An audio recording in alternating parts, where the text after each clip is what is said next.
इससे कि पहले हम आज की क्लास स्टार्ट करें, एक बहुत ही सुंदर पॉइंट आज प्रभु जी ने डिस्कस किया था गीता क्लास में, जो मैं यहाँ पर रखना चाहूंगी। देखिए, क्या प्रभु जी ने बताया था, जो एकदम प्रैक्टिकल चीज है। यदि भगवान के प्रति हमारे हृदय में कुछ भी दुर्भावना है कि भगवान तो कुछ नहीं कर रहे मेरे लिए, मैं इतना भजन करके मरे जा रहा हूं पर भगवान तो कुछ कर ही नहीं रहे, तो भगवान के धाम की प्राप्ति असंभव है।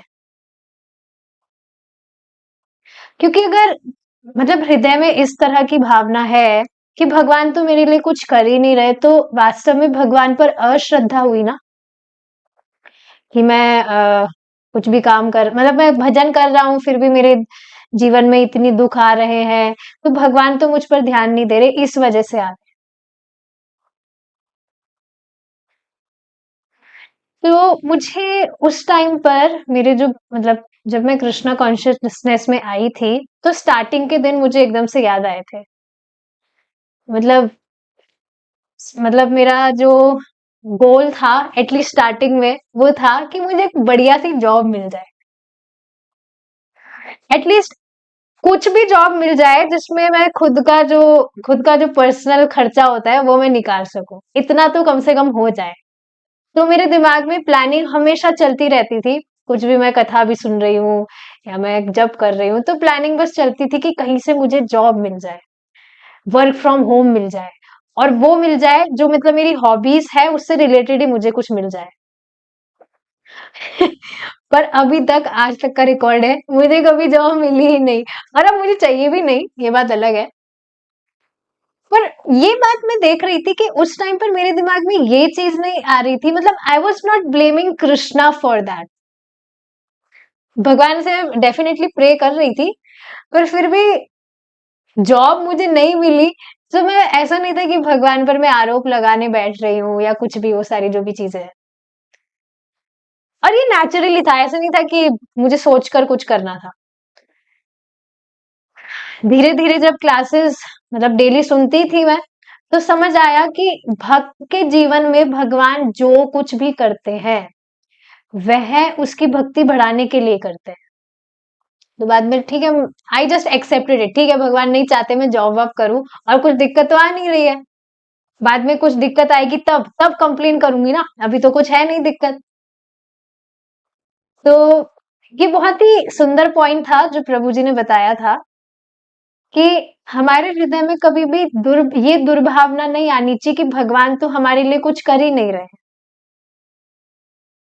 व्यक्ति को ये देखना बहुत ज्यादा जरूरी है कि भगवान हमारे लिए कितना कर रहे हैं।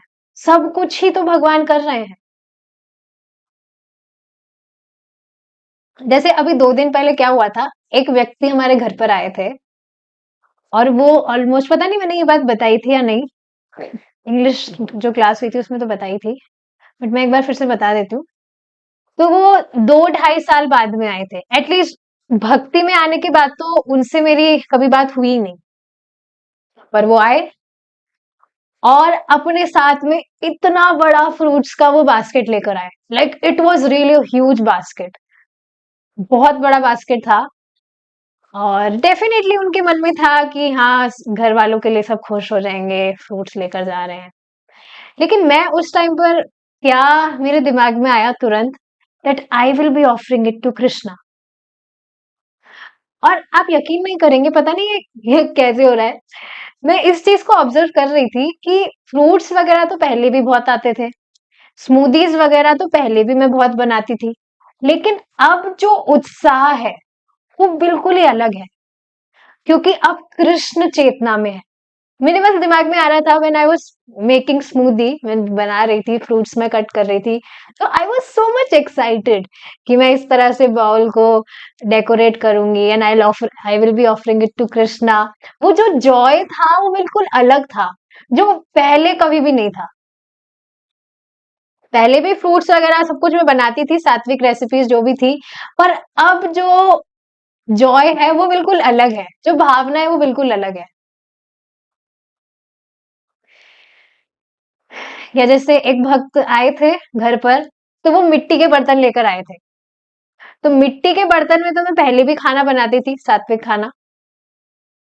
लेकिन उस टाइम पर वो क्या था, उस चेतना में क्या था कि ये तो मेरे भोग के लिए मुझे बनाना है। पर अब ऐसा बिल्कुल भी नहीं है। So I was just very very grateful कि बस मेरे मतलब हृदय में थोड़ी सी इच्छा इच्छा आनी चाहिए। और भगवान, और ये सभी के साथ, आप सभी अगर थोड़ा सचेत होंगे तो आप देखेंगे कि भगवान कितना करते हैं, कितना कर रहे हैं। तो देखिए, ये देखना बहुत ज्यादा जरूरी है कि हम कितने नालायक हैं, फिर भी भगवान कितना हमारे लिए कर रहे हैं। Krishna is so nice. और देखिए ना, सभी को समान रूप से भगवान सूर्य, चंद्रमा, जल आदि सब कुछ दे रहे हैं, हवा दे रहे हैं, अभक्तों को भी दे रहे हैं। सभी मतलब उसमें अभक्त शामिल है। तो जब भगवान नालायक बच्चों से इतना प्रेम कर रहे हैं, तो जो व्यक्ति भगवान को अपना जीवन समर्पण किया है, तब भगवान कितना खुश, कितना भगवान को वो खुश करता है, तब भगवान कितना अच्छे से रखेंगे। इसी से रिलेटेड एक और थॉट मेरे दिमाग में आ रहा था। क्या था वो, कि जैसे सामान्य कोई व्यक्ति है, वो सोच सकता है, मतलब जैसे मैंने कुछ भी खाने पीने का आइटम बनाया, किसी भी भक्त ने बनाया, तो अब सामान्य कोई व्यक्ति है, वो सोच सकता है कि ये तो बस ऐसे ही कृष्णा कृष्णा कर रहे हैं, कृष्णा के लिए बनाया, कृष्णा के लिए बनाया, खुद के लिए बनाया, खुद की इच्छा है इसलिए तो बनाया है। तो हाँ ठीक है, हमारी जो इच्छा है, हम बनाते वही आइटम है, ये बिल्कुल ठीक बात है। लेकिन फिर भी भगवान कृष्ण जो गीता में कह रहे हैं कि तुम जो भी खाते हो वो मुझे देकर खाओ, और खाने की बात नहीं है, जो भी वस्तु है, तो वास्तव में व्यक्ति भगवान की बात मान रहा है ना। तुम तो नहीं दे रहे भगवान को। काफी लोग कहते हैं ना कि भगवान को ठीक है तुम दे रहे हो, किसने देखा है कि भगवान खा रहे हैं या नहीं, खाना गायब तो नहीं होता है। तो ये तुम्हारी अश्रद्धा है, इस कारण ही तो तुम नहीं दे रहे हो भगवान को। पर जो भी भक्त नियमित रूप से इस तरह से भगवान को अर्पित करके ही भगवान का प्रसाद पाते हैं, वो खुद देखेंगे कि चेतना में कितना ज्यादा डिफरेंस है। जैसे मैं खुद का, मैंने अभी बताया ना कि स्मूदीज में पहले भी बनाती थी, पर अब I was so much excited कि yes I am making it for Krishna. मैं इस तरह से डेकोरेट करूंगी, ऐसे करूंगी, वैसे करूंगी। तो पहले तो ऐसा कुछ भी नहीं था।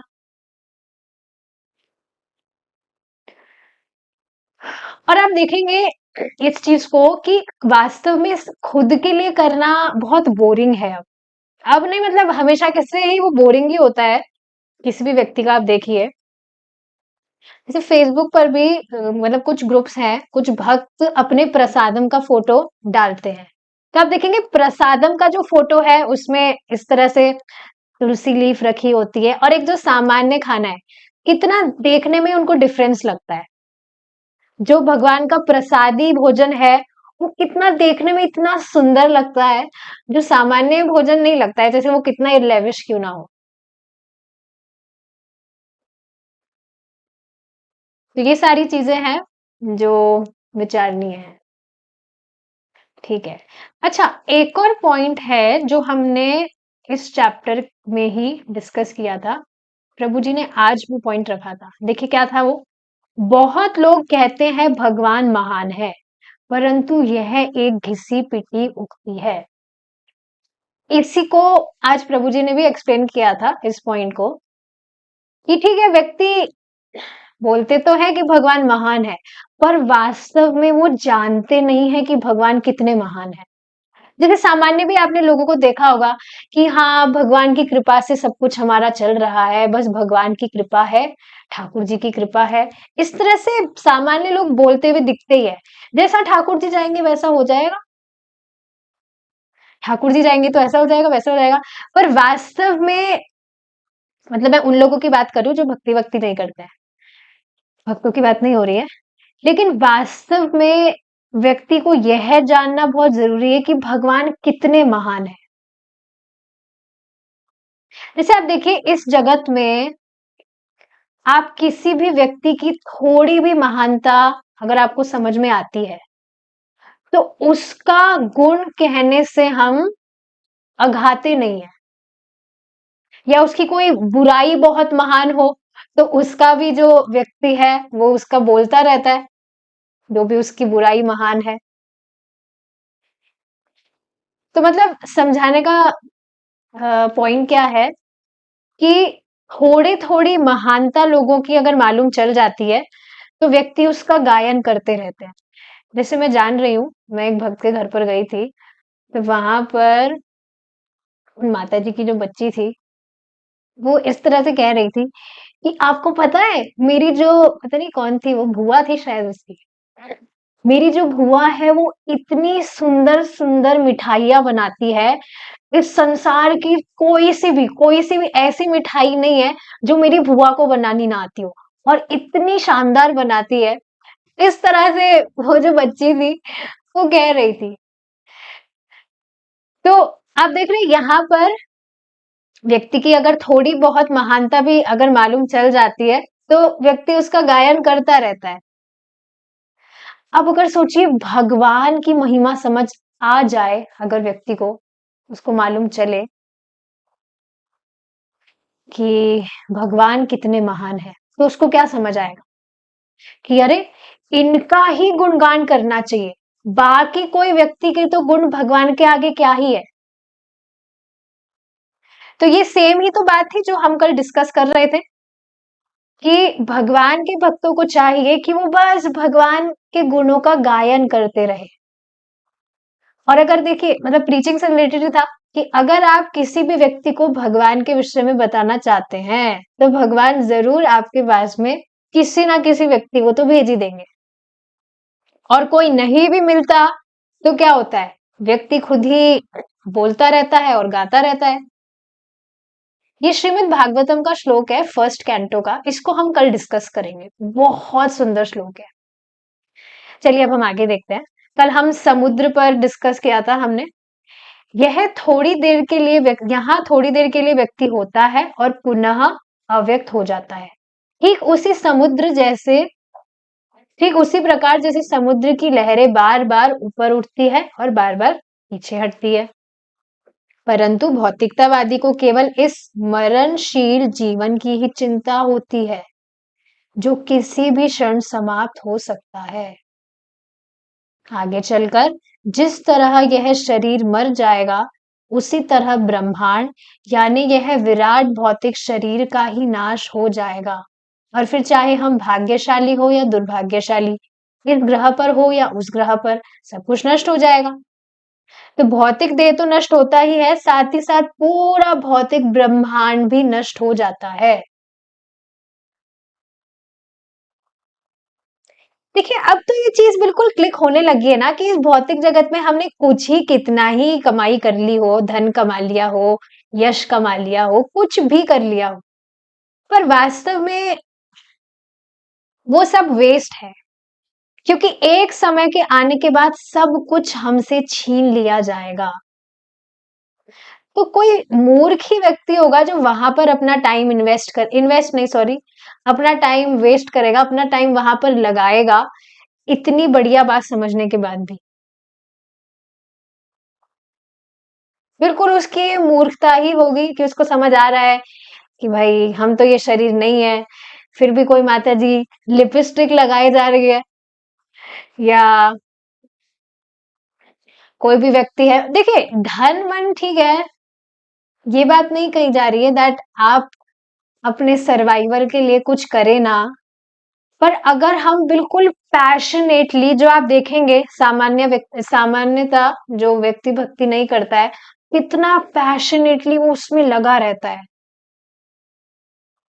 काफी लोग आप देखेंगे ऐसे होते हैं जिनके पास में धन बहुत होता है, जिनका डेबिट होता जाता है, पर क्रेडिट नहीं होता है। मतलब क्रेडिट मतलब समझ रहे हैं आप, उनके पास में धन बहुत आता जा रहा है, आता जा रहा है, बहुत कमा रहे हैं, बहुत कमा रहे हैं, लेकिन खर्चा करने को लिए कुछ नहीं है कि काय में खर्च करें हम। होते हैं ऐसे लोग। मैं तो मतलब देखा है खुद ने कि एक माता जी हैं, उनका पूरा रिटायरमेंट वगैरह सब कुछ हो गया है और उनके पास धन खूब है, लेकिन फिर भी उनको और ज़्यादा संग्रह करने की बहुत इच्छा है और उनकी हालत इस तरह की है कि उनको खुद को भी किसी चीज़ की ज़रूरत पड़ती है, तो वो खुद पर भी खर्चा नहीं करती, जबकि है वो अकेली ही। उनके परिवार में भी कुछ नहीं है, कोई नहीं है, सबकी शादी-वादी सब हो गई, फ्री हो गए और अकेली रहती हूँ माताजी। लेकिन फिर भी आप देखेंगे खुद के लिए उनको खुद की भी कुछ ज़रूरत होगी, उसके लिए भी वो नहीं खर्चा करती हैं। और जबकि अब उनका बुढ़ापा आ गया है, she is almost 60 plus, but फिर भी आप देखेंगे लोगों की इस तरह की मती होती है, संग्रह करना है, संग्रह करना है। देख रहे हैं ना, बिल्कुल जो सोचने की क्षमता है, वो बिल्कुल ही समाप्त सी हो जाती है लोगों की। कि दिख रहा है कि भाई अब तो मेरा बुढ़ापा भी आ गया है, मैं ज्यादा देर दिन यहाँ पर रहने वाला भी नहीं हूँ, तो कम से कम खुद तो भोग लूं, क्या संग्रह करके क्या रखा है। मतलब मैं ये सारी शिक्षा नहीं दे रही हूँ, पर जिस तरह से व्यक्ति इस तरह का व्यवहार कर रहा है कि खुद के लिए भी उसको उपयोग में नहीं ले रहा, तो अब क्या होगा जब वो चली जाएंगी तो पीछे से कोई ना कोई तो खाएगा ही उसको। एनीवेज, तो बात यही हो रही है कि इस भौतिक जगत में, इस भौतिक जगत को हमें ज्यादा सीरियस लेने की जरूरत नहीं है, क्योंकि वास्तव में हम यहाँ के है ही नहीं। जैसे आप कभी ट्रेन में बैठे हैं, तो आप देखेंगे जिस उत्साह से आप ट्रेन में बैठते हैं, वही सेम उत्साह आपको उस ट्रेन को छोड़ने का भी होता है जब आपका स्टेशन आ जाता है। बिल्कुल भी उसमें आसक्ति नहीं होती है। एक और एग्जाम्पल प्रभु जी ने दिया था कुछ दिनों पहले गीता की क्लास में ही, कि आप देखेंगे जिस भी घर में आप रह रहे हैं, अगर वह आपका खुद का घर है, मतलब खरीदा हुआ, हमारा खुद का तो कुछ भी नहीं है यहाँ पर फिर भी अगर आपका खुद का घर है, तो आप देखेंगे कि उस घर में कितनी आसक्ति हो जाती है। अब आप कहेंगे कि नहीं, हम तो मतलब जो हमारे जो सुविधाएं हमको इस घर में रहने से मिल रही है, हम तो बस उसको यूज लेने के लिए यहाँ पर है, पर ऐसा बिल्कुल भी नहीं है। आप सोचिए, अगर व्यक्ति किराए के घर में रहता है, सपोज करिए किराए के घर में भी बहुत आसक्ति हो जाती है लोगों को, पर फिर भी प्रभु जी ने एग्जाम्पल दिया था, बहुत मतलब पहले की बात है, जब प्रभु जी ने टेम्पल छोड़ा था, तो कुछ महीनों के लिए कहीं पर रहे थे प्रभु जी। तो अब प्रभु जी को पता था कि बस 4-5 महीने यहाँ पर रहना है, तो उस घर में उनको एक कील ठोकने की भी कोई मतलब कील ठोकने का भी प्रयास करने में बहुत बड़ा एफर्ट लग रहा था कि भाई कील तो ठोक के घड़ी तो टांग लूं मैं, लेकिन नहीं, वो घड़ी ऐसे के ऐसे ही रखी थी, क्योंकि उनको पता था कि कुछ महीने के लिए मैं यहाँ पर हूँ, तो मैं क्यों ही यहाँ पर एक कील ठोकने का भी प्रयास करूं। तो वास्तव में देखिए, हमें इस तरह से अनासक्त होना चाहिए, जो कुछ भी हमारे पास है बस उससे काम चल जाए, गुजारा चल जाए। और आप देखेंगे वास्तव में हमारे पास में जो कुछ भी सामान है, वो आराम से पूरा जीवन चलेगा। जैसे सोचिए, आपके किचन में ही जो भी आपके बर्तन है, तो स्टील के बर्तन, कांच तो वैसे भी अपवित्र होता है, पर हाँ स्टील के जो भी बर्तन है, तो आप देखेंगे वो प्रैक्टिकली पूरा जीवन आप सिर्फ एक प्लेट में ही खाना खा सकते हैं, और वो प्लेट आपकी कभी भी टूटेगी नहीं, पूरा जीवन चलेगी आराम से, जो भी एक एक कटोरी चम्मच प्लेट ग्लास जो भी है। प्रभु जी बता रहे थे, एक कोई ब्रह्मचारी थे, वो वास्तव में 16 साल तक, जब तक मतलब प्रभु जी उनके साथ रहे थे, 16 साल तक वो सिर्फ एक ही प्लेट में भोजन प्रसाद पाते थे, एक ही प्लेट में, और जहां पर भी जाते थे वो अपनी प्लेट साथ में ले जाते थे। इसको ट्राई करके देखना चाहिए। देखिए, जो भी सारी बातें बताई जाती है, इसको प्रैक्टिकली फॉलो करने में, मतलब फॉलो करना चाहिए हमें। तो आप ट्राई करके देखिए ना, देखिएगा, आप प्रैक्टिकली सिर्फ एक प्लेट में ही भोजन पा सकते हैं पूरा जीवन। लेकिन फिर भी आप देखिए कितने सारे बर्तन होते हैं घरों में। इतने बर्तन होते हैं कि पूरा एक भंडारा व्यक्ति कर सकता है। इतने लोगों को खिला सकता है वो। तो बात यही चल रही है कि भौतिक जगत में ये जो जो भी है कुछ समय के लिए है हमारे पास में, ज्यादा दिमाग नहीं लगाना चाहिए सारी चीजों में। टाइम बचाकर बस अपना भजन अच्छे से करना चाहिए। फिर चाहे हम भाग्यशाली हो या दुर्भाग्यशाली, इस ग्रह पर हो या उस ग्रह पर, सब कुछ नष्ट हो जाएगा। जब नष्ट हो ही जाएगा तो क्यों ही प्रयास करना है अनावश्यक। तो फिर क्यों हम किसी ऐसे ग्रह पर जाने का प्रयास कर रहे हैं जहां सब कुछ समाप्त हो जाएगा।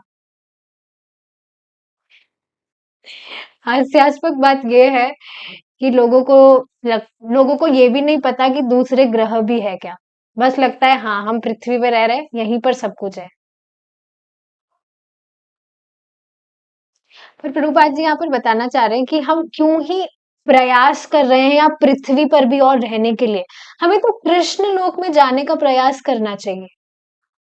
यह आध्यात्मिक इस संदेश का प्रचार पूरे संसार में करना चाहिए। सभी लोग अंधकार में हैं, यद्यपि लोगों को ज्ञान नहीं है, फिर भी उन्हें बहुत गर्व है।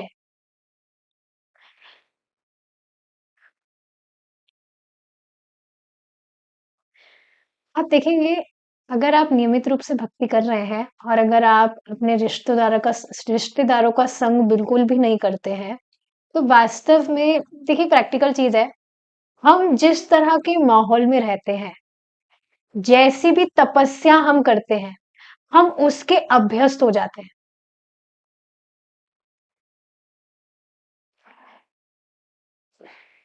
बिल्कुल प्रैक्टिकल चीज है, अगर आपने देखा हो तो ये जैसे अगर आपने कुछ टाइम तक स्ट्रिक्टली सात्विक लाइफस्टाइल फॉलो करने का ट्राई किया, और सात्विक मतलब वो जो सात्विक वुमेन का डाइट है, तो आप देखेंगे बिल्कुल अगर स्ट्रिक्टली आपने कुछ हफ्तों तक या महीनों तक फॉलो किया, तो बिल्कुल जो ये स्पाइसी और ग्रीसी फूड है, इसको खाने की क्रेविंग बिल्कुल ही समाप्त हो जाती है, बिल्कुल ही मन नहीं करता है।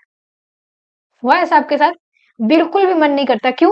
क्योंकि हमारा जो मन है वो जैसी भी तपस्या हम करते हैं, जैसे भी माहौल में हम रहते हैं, उसका अभ्यस्त वह हो जाता है। जैसे अब आप सोचिए ना, भक्ति में आने के बाद में हमारा जो भी डेली टाइम टेबल है, हमें 16 माला का जप करना है, कथा सुननी है, तो उसके अलावा अब हम कोई चेंज नहीं चाहते। शुरू में हो सकता था बहुत तपस्या लगती हो, लेकिन अब तो बस यही तो करना है, बल्कि हम इसमें चेंज नहीं चाहते अब। और कभी हम नहीं कर पाए तो बहुत फ्रस्ट्रेशन सा होता है। तो उसी तरह से क्या मैं बताना चाह रही हूँ कि अगर हाँ नियमित रूप से भक्ति कर रहे हैं और जो भी रिश्तेदार है उनसे बिल्कुल भी आप बात वगैरह, मतलब बहुत टाइम हो गया उनसे बात किए बिना, लेकिन जैसे अब अचानक से आपकी उनसे कभी बात होती है, एटलीस्ट मेरे साथ ये हुआ था, तो समझ आता है कि लोग बिना मतलब की कैसी झूठी बातों में फंस कर कितना डिप्रेस्ड है। शायद आज की क्लास में डिस्कशन हुआ था, आई डोंट रिमेम्बर, पर डिस्कशन हुआ था जिसमें प्रभु जी बता रहे थे कि आप सोचिए ना, भक्ति में आने से पहले एटलीस्ट मैं बहुत रिलेट कर पा रही थी इस बात से कि कैसी कैसी बातों को जीवन का सत्य मानकर उसको कितना गंभीरता से लेकर बस हमेशा स्ट्रेस्ड ही रहते थे। जैसे काफी बार मैंने बताया है, मेरे दिमाग में बस निरंतर ये एंजाइटी चलती रहती थी कि अगर मैं मतलब बहुत बड़ा आदमी नहीं बनी, मैंने अच्छा जॉब मैंने नहीं किया, मैं फैशन डिजाइनर नहीं बनी, और कुछ भी बहुत मैंने धन नहीं कमाया, तो वास्तव में मेरा तो मनुष्य जीवन ही पूरा वेस्ट हो जाएगा। ये बात तो मुझे पहले भी पता थी कि मनुष्य जीवन बहुत दुर्लभ है, बहुत मुश्किलों के बाद मिलता है।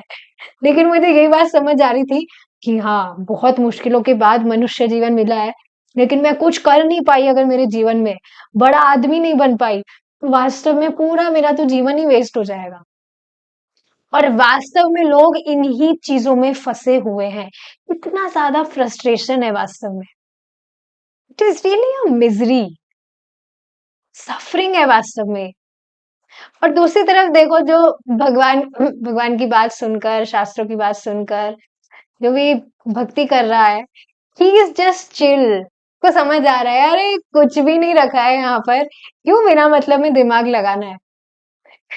मुझे सच में बहुत ज्यादा हंसी आ रही थी जब ये टॉपिक डिस्कस हो रहा था कि बड़ा बैंक बैलेंस बनाना है, ये करना है, वो करना है। कितनी ज्यादा लोगों की मति फंसी हुई है इन चीजों में।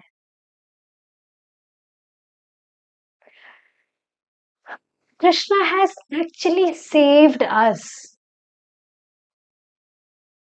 इस पर एक बार विचार करके देखिए, वास्तव में कृष्ण ने हमें बचा लिया है। मैं ऑलमोस्ट हर दिन ही इस पर विचार करती हूँ, भगवान कैसे बचा लिए हैं। पहले के पुराने दिन जब मुझे याद आते, मैं उनको याद भी नहीं करना चाहती, इतनी एंजाइटी मुझे लगती है। Krishna is so nice.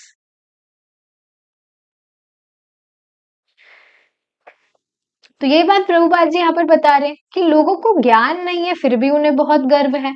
सभी लोग अंधकार में हैं। लेकिन इस वर्ष तक प्रयास करने के बाद चंद्रमा पर जाना और वहां से एक पत्थर लेकर वापस आना, यह कोई ज्ञान की प्रगति नहीं है। देख रहे हैं ना, पहले भक्ति में आने से पहले एटलीस्ट कितना हम इन चीजों को महत्व देते थे। अरे वाह, आज उसने वहां चढ़ाई कर ली, आज उसने ऐसे कर लिया, वैसे कर लिया। पर वास्तव में ये कुछ भी तो नहीं है। जैसे कल हमारा डिस्कशन चल रहा था, मैं इसको वापस से रिपीट करना चाहती हूँ कि अभी जैसे दिवाली थी, तो लोग किस तरह से, मैं सच में मुझे बहुत ज्यादा हंसी आ रही थी, कितनी बचकानी हरकत है कि लोग कुछ आवाज कर रहे हैं, भड़ भड़ भड़ भड़ भड़, और उसको सुख समझ रहे हैं। जो भी पटाखे वगैरह वो छुड़ाते हैं, तो उसमें कुछ आवाज होती है तो समझ रहे हैं, वाह हम कितने सुखी है। कुछ क्षण के लिए कुछ लाइट्स वो देख रहे हैं, तो उसमें उनको लग रहा है कि भाई हम तो बहुत सुखी है। बचकानी हरकत है ये वास्तव में। कुछ भी तो नहीं है इसमें। तो ये व्यक्ति जब तक सुनेगा नहीं शास्त्र से, उसको समझ ही नहीं आएगा। अंतरिक्ष यात्राओं को बहुत गर्व होता है, देखो हमने उसे स्पर्श कर लिया, लेकिन उन्हें उससे क्या फायदा हुआ। यदि हम वहां पर रह भी सकते, तो भी वह लंबे काल तक नहीं होता। अंत में सब कुछ विध्वस्त हो जाएगा। किसी ऐसे ग्रह को ढूंढने का प्रयास करो जहां से हमें कभी लौट कर ना आना पड़े, जहां शाश्वत जीवन है। आप देख रहे प्रभुपाद जी हमेशा इस बात पर ही बल देते हैं कि भाई इस जगत में कुछ नहीं रखा है, मत करो यहाँ प्रयास। जल्दी से अच्छे से भगवान का भजन करो और निकलो यहाँ से। कुछ भी नहीं रखा है यहाँ पर। देख रहे हैं ना प्रभुपाद जी कैसे यहाँ पर बल दे रहे हैं इस बात को। अंत में सब कुछ तो विध्वस्त हो जाएगा। जिन भी चीजों को व्यक्ति बहुत उत्कृष्ट समझ रहा है कि ये बहुत ही महत्वपूर्ण है, प्रभुपाद जी वास्तव में उनकी सच्चाई बताकर हमारा जो इल्यूजन है उसको बिल्कुल ध्वस्त कर रहे हैं। जैसे आप देखेंगे, आज मैं एक गाय को देख रही थी, तो आप देखेंगे सामान्यतः ऐसे होता ही है, गाय वगैरह जो है उनके ऊपर कितनी सारी मक्खियां बैठी होती है। पर आप देखेंगे वो कितनी ज्यादा हेल्पलेस है। हमारे ऊपर कुछ मक्खी मच्छर आ जाएगा तो हम तो हाथ से उड़ा सकते हैं, पर वो गाय सिर्फ और सिर्फ अपनी बॉडी को थोड़ा सा वाइब्रेट कर सकती है, या थोड़ा गर्दन को इधर उधर करेगी, पर फिर भी कुछ भी मक्खी वगैरह नहीं जाएगी। कितना इरिटेशन हो जाता है ना, कुछ भी मक्खी मच्छर हमारे ऊपर बैठ जाता है तो। But she is very helpless. Every animal is so helpless. सोचिए ना, उनके पास में हमारी तरह हाथ नहीं है खाना खाने के लिए, उनके पास में सिर्फ मुंह है जिससे वो खाना खाते हैं। कितनी दयनीय स्थिति है ना वास्तव में ये। आप खुद कभी ट्राई करके देखिएगा, अगर आपको लगे कि ये कुछ भी ऐसा नहीं है। वैसे लोग मतलब अक्सर लोग कहते हैं कि क्या ही दिक्कत है अगर हम पशु बन जाए तो, हमें कोई दिक्कत नहीं है अगर हम अगले जीवन में कुत्ता बन जाए तो, हमें कोई दिक्कत नहीं है।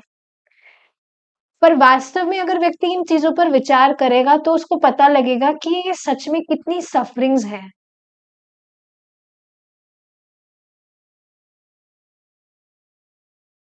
सिर्फ व्यक्ति मतलब व्यक्ति नहीं, जो जानवर है वो सिर्फ मुंह, उसके पास सिर्फ मुंह है, उससे वो खाता रहता है।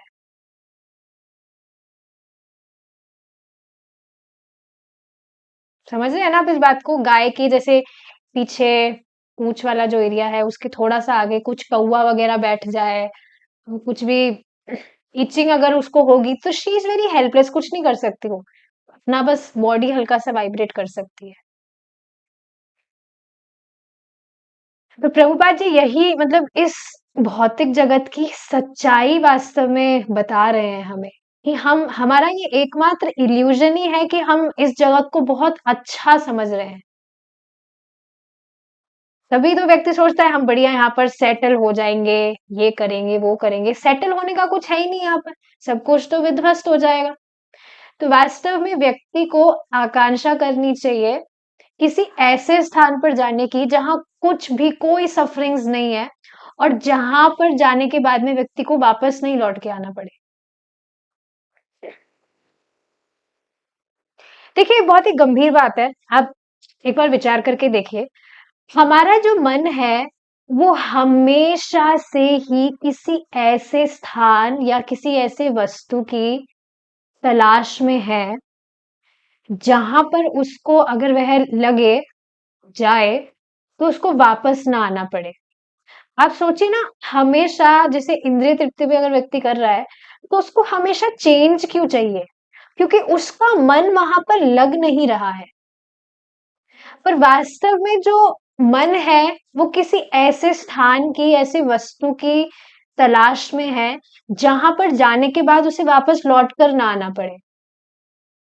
तो यही चीज प्रभुपाद जी यहाँ बता रहे हैं कि किसी ऐसे ग्रह को ढूंढने का प्रयास करो जहां से हमें कभी लौट कर ना आना पड़े, जहां शाश्वत जीवन है और जहां हम कृष्ण के साथ नृत्य कर सकते हैं। यही कृष्ण भावना का अर्थ है।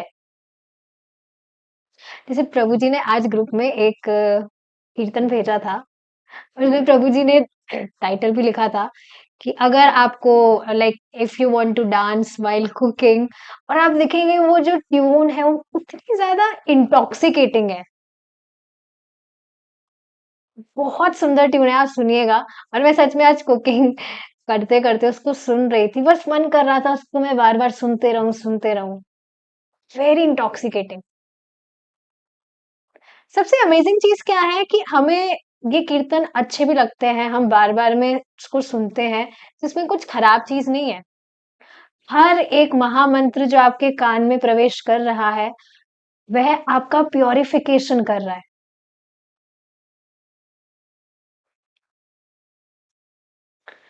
जो सामान्यता जो भी भौतिकतावादी गाने हैं या बातें हैं उनसे तो हमारी चेतना दूषित ही होती है। तो हमेशा बस हमें यही प्लानिंग हमारी लगी रहनी चाहिए। ये देखिए, ये दिमाग में आप रखिए कि मुझे अपने आप का प्योरिफिकेशन करना है। ये कंटैमिनेशन है, इसके कारण ही तो मैं भगवान का अंश होने के बाद में भी मैं अनुभव ही नहीं कर पा रहा हूँ। भगवान की भक्ति करने का असीमित सुख व्यक्ति को अनुभव होता है, लेकिन मेरे कंटैमिनेशन के कारण मैं उसको अनुभव ही नहीं कर पा रहा हूँ, जो भी हृदय की गंदगी है उसके कारण। तो मुझे अपने आप को प्योरीफाई करना है, मेरी चेतना को प्योरीफाई करना है, और प्योरिफिकेशन के लिए क्या करना होगा? ज्यादा से ज्यादा कृष्ण से निरंतर संपर्क बनाए रखे। तो हमेशा कभी कीर्तन सुन लिया, कभी कथा सुन ली, कभी जप कर लिया, कभी किसी भी व्यक्ति से हम कृष्ण के विषय में बोल रहे हैं, that is purifying you more and more. तो यह है कृष्ण भावना का अर्थ है।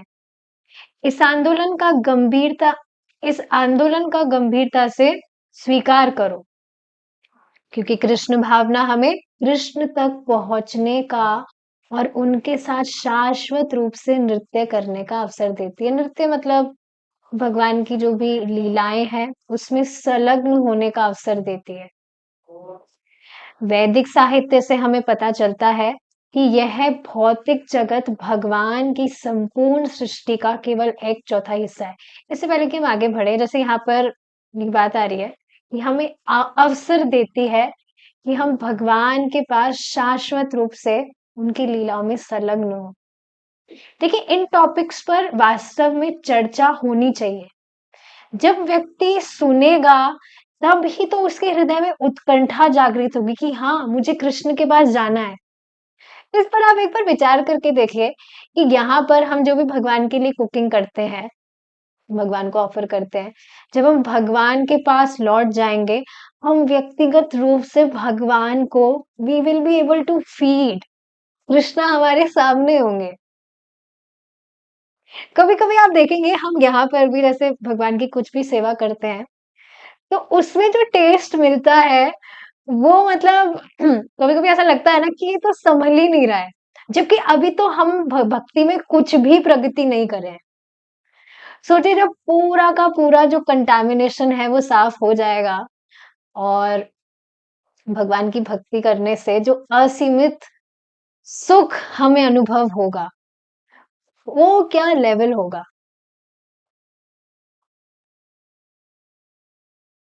तो व्यक्ति को वास्तव में इसके विषय में सुनना चाहिए। देखिए, अगर आपको फिलॉसफी वगैरह थोड़ी बोरिंग भी लगती है तो आप भगवान की कथाएं सुनिए। परम पूज्य राधा गोविंद महाराज का एक टेलीग्राम पर ग्रुप है, मुझे आप मैसेज करिएगा, मैं आपको लिंक शेयर करूंगी। उसमें महाराज इतनी सुंदर तरह से भगवान की कथाओं का वर्णन कर रहे हैं, और आप देखेंगे काम करते करते भी आप उनको सुन रहे हैं, इतना वो स्वीट लगता है। भगवान किस तरह से अपनी लीलाएं कर रहे हैं अपने भक्तों के साथ में, सारी लीलाएं, सारे भगवान की जो भी कथाएं हैं, पास टाइम्स हैं, उसमें डिस्कस किए हैं महाराज ने। तो फिलॉसफी अगर आपको बोरिंग लगती है तो आप भगवान की कथाएं सुनिए। देखिए आपका टेस्ट कहाँ पर है। भगवान की सेवा में तो इतनी सारी चीजें हैं जहां आपके इंटरेस्ट के हिसाब से आप कर सकते हैं, तो आप कथाएं सुनिए। उसमें आप देखेंगे मेरी जो फेवरेट है वो है समुद्र मंथन। उसमें जब भगवान मोहिनी अवतार में आते हैं, तो उसमें किस तरह से भगवान लीला करते हैं, महाराज ने आप उसको सुनेंगे ना, और महाराज जिस तरह से उसको कहे हैं, आप पेट पकड़ पकड़ के हंसेंगे। और ऐसे ही बाकी सारी जो भी लीलाएं हैं, बहुत स्वीट पास टाइम्स हैं। अगर आपको इंग्लिश में सुनने में रुचि है तो आप परम पूज्य राधानाथ स्वामी महाराज की कथाएं सुन सकते हैं, उन्होंने भी कितनी कथाएं कही हैं। चैतन्य महाप्रभु के पास टाइम्स कितने स्वीट है, चैतन्य महाप्रभु के पास टाइम्स आप सुन सकते हैं। तो कुछ भी कमी नहीं है, हर जगह स्कोप है। बस आप देखिए आप क्या सुन सकते हैं। तो हाँ, सुनना बहुत जरूरी है। जब तक व्यक्ति सुनेगा नहीं तब तक कैसे उत्कंठा जागृत होगी। वैदिक साहित्य से हमें पता चलता है कि यह भौतिक जगत भगवान की संपूर्ण सृष्टि का केवल एक चौथाई हिस्सा है। भौतिक जगत, भगवान की सृष्टि का तीन चौथाई हिस्सा आध्यात्मिक जगत है। यह ज्ञान हमें भगवद गीता से मिलता है। कृष्ण कहते हैं, यह भौतिक जगत पूर्ण का मात्र एक अंश है। यदि हमें जितनी दूर यदि हम जितनी दूर देख सकते हैं उतनी दूर तक देखेंगे, आकाश की सीमा तक, तो हमारी दृष्टि केवल एक ब्रह्मांड तक ही सीमित रहेगी। यहाँ पर हम क्या देख सकते हैं, या तो हम चंद्रमा को देख लेंगे या सूर्य को देख लेंगे। और भौतिक जगत में असंख्य ब्रह्मांड गुच्छे की तरह जमा किए हुए हैं, लेकिन इन अनंत ब्रह्मांडों के गुच्छों के परे आध्यात्मिक आकाश है, जिसका भी उल्लेख भगवत गीता में है, जहां भगवान कहते हैं कि भौतिक जगत के परे एक अन्य प्रकृति है जो शाश्वत है। तो बहुत ही टाइम पहले की बात है, एक व्यक्ति से मेरा डिस्कशन हुआ था ये प्लैनेट्स के ऊपर ही। तो पहले मतलब इतनी समझ नहीं थी, मैं पता नहीं क्यों बिना मतलब के डिस्कशंस में फंस जाती थी। पर अब समझ में आता है कि अगर सामने वाला कुछ भी लाल भुजक्कड़गिरी कर रहा है, मतलब कुछ भी वो स्पेक्युलेट कर रहा है, तो वास्तव में उस बेचारे को पता ही नहीं है। उस पर ना दया आनी चाहिए। मुझे थोड़ा थोड़ा मुझे गुस्सा आ जाता था, पर गुस्से वाली कुछ बात नहीं है। बस समझना चाहिए कि ये इस भौतिक जगत में व्यक्ति की प्रवृत्ति ही है कि एक तो वो चाहता है कि मेरी कभी, मतलब मैं नीचे ना हूँ, मैं नीचे नहीं दिखना चाहिए। तो मैं नीचे ना दिखूं, मतलब मैं हमेशा ग्रेट दिखूं कि मेरे जैसा ज्ञानी कोई नहीं है, मैं बहुत, मुझे ज्ञान है। इस वजह से वो स्पेक्युलेट करेगा। आपने देखा ही होगा ना, जैसे सामान्यता जो भौतिकतावादी जीवन भी होता है, एटलीस्ट भक्ति से पहले की अगर हम बात करें, तो कुछ अगर डिस्कशन हो रहा है तो आपको उसके बारे में पता भी ना हो, फिर भी आप ऐसे दिखाते कि हाँ भाई हमको तो बहुत नॉलेज है। मुझे याद है जब when I was in college तो वहां पर कॉलेज में सब, मतलब मैं थोड़ा इंग्लिश बोलती थी, तो सबको लगता था कि वाह ये तो बहुत इंटेलिजेंट है, बल्कि मुझे ही पता था कि मैं तो कुछ भी इंटेलिजेंट नहीं हूँ। तो मेरा जब एडमिशन हुआ था तो सबको भ्रम हो गया था कि पक्का यही टॉप करेगी, इतनी बढ़िया इंग्लिश बोलती है, और मतलब जो भी है, रेगुलर भी है क्लासेस में, यही टॉप करेगी। पर मैं कुछ टॉप वॉप आई नहीं थी, क्योंकि मैं कभी टॉपर थी ही नहीं। पर फिर भी मैं दिखाती थी इस तरह से कि हाँ बहुत नॉलेज है मुझ में, बहुत नॉलेज है मुझे। तो ऐसा होता ही है कि सामने वाला जो व्यक्ति है वो ग्रेट दिखना चाहता है, वो दिखाना चाहता है कि मुझे बहुत नॉलेज है, तो वो स्पेक्युलेट करेगा ही। तो ये उसकी अविद्या की वजह से है। लेकिन भक्त तो इस बात को समझ रहे हैं ना कि बेचारे बद्ध जीव की हालत ही ऐसी है, वो खुद ही क्या बोलेंगे, मजबूर है इस तरह से व्यवहार करने के लिए। तो अब गुस्से का तो कोई स्कोप ही नहीं है।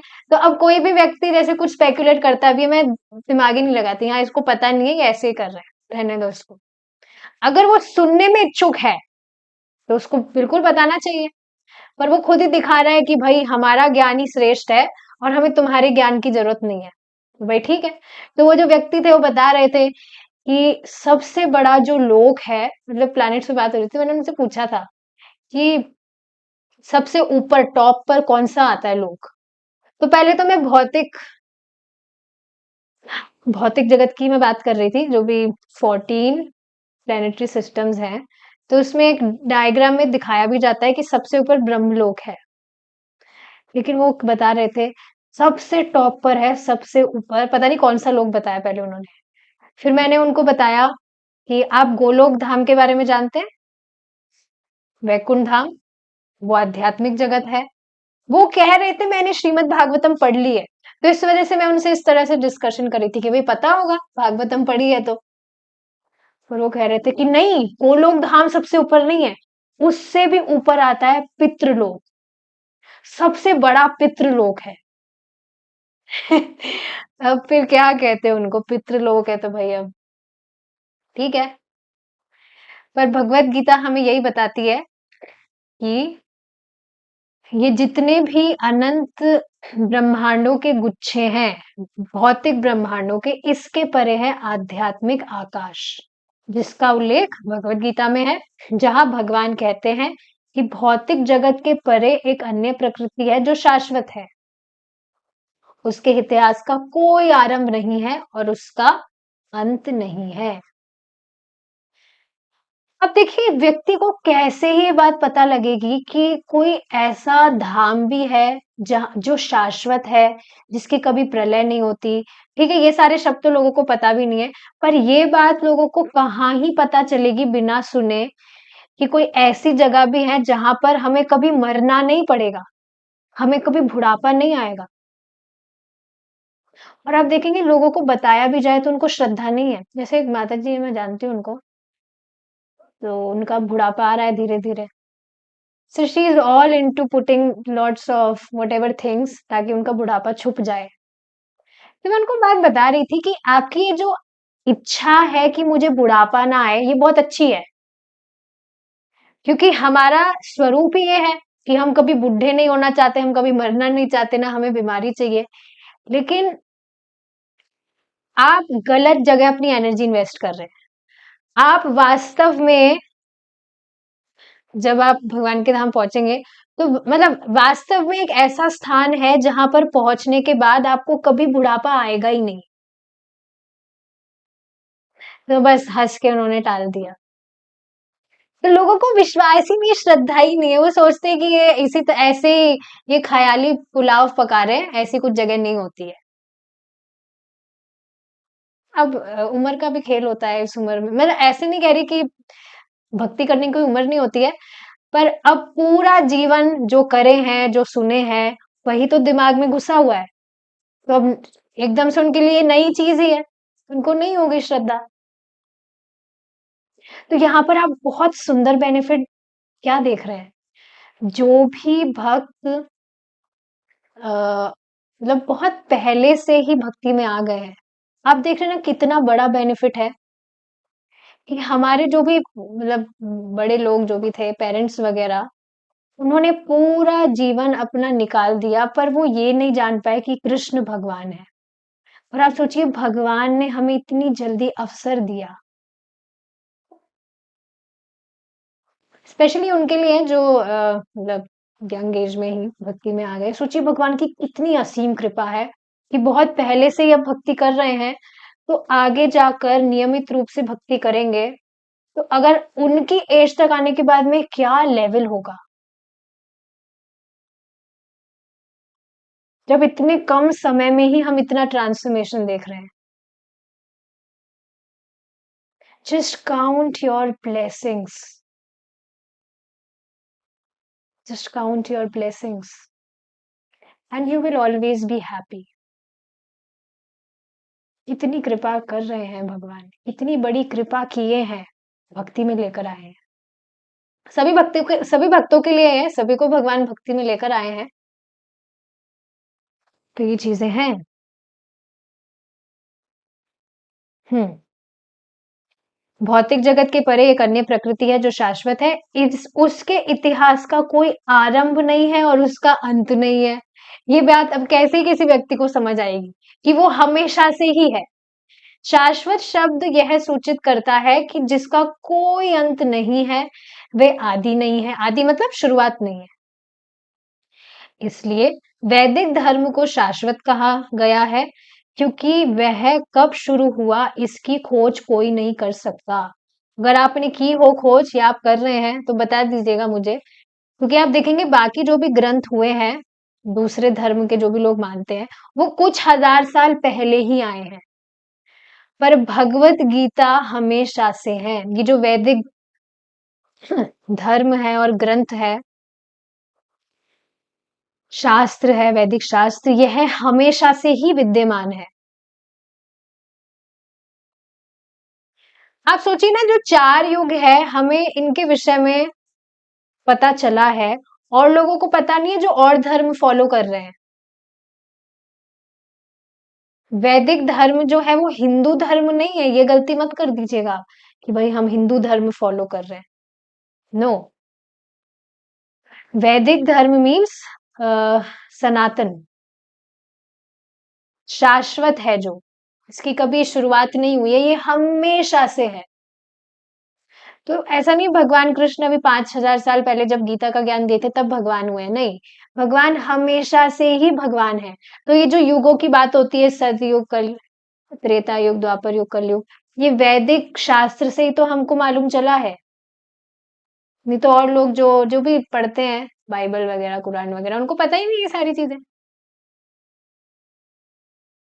या जो मुंह बोलते हैं हम हिंदू हैं, उनको भी ये चीज नहीं पता है। ईसाई धर्म का 2,000 सालों का इतिहास है, देख लीजिए प्रभुपाद जी बता रहे हैं यहाँ। और मुस्लिम धर्म का भी इतिहास है। इतिहास मतलब कि ये इस समय में आया था। लेकिन यदि किसी को वैदिक धर्म की शुरुआत का पता लगाना है तो उसका ऐतिहासिक आरंभ प्राप्त नहीं होगा, इसलिए उसे शाश्वत धर्म कहते हैं। ठीक है, अब आगे का जो डिस्कशन है We will continue it tomorrow if Krishna's willing. We will stop here now. Hare Krishna. Jai Srila Prabhupada.